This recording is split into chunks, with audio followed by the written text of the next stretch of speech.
To a shirya yanzu nan zan an tayo wuta. Kai ya kuma daga duwatsu akan filin. Fatan nasara. Kowa bai lauki shiri.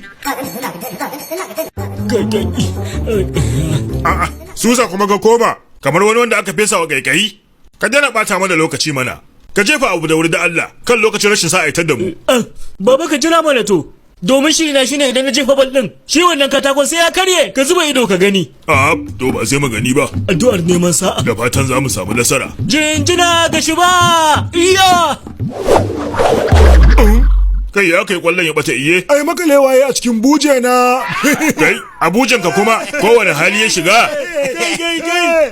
Kai zan kasance na fita ne idan har ya zama ne ya kama kwallon. Ta ya za ya ce na fita bayan bujensa ne ya kama kwallon? Gaskiya kawai ba. Kai wallahi ba zan yi ban fita ba. Baba gaskiya karka mana wasan ojora fa. Kawai ka bashi sanda. Gasar 20 da 20 kuke yi.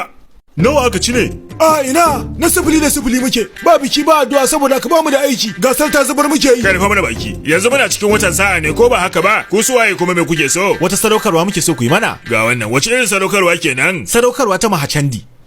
Wannan mu kwararru ne akan sa kam. Amma sai da wata cakwaki a ciki. Kamar ya kenan. Ku za ku yi sadaukarwar. Da sunan wannan shi yake yi. Guru waɗannan sun yi kama da Brahmin. Waɗanda jana'iza kawai suka iya. Da basu iya addu'o'i ba shi yasa suka zo wajen mu.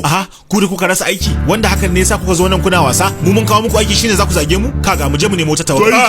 Lalla. Kai zan ya gama rigar mutuncinka. Hamago kawai. A ina ne za a yi sadaukarwar? A ƙauyen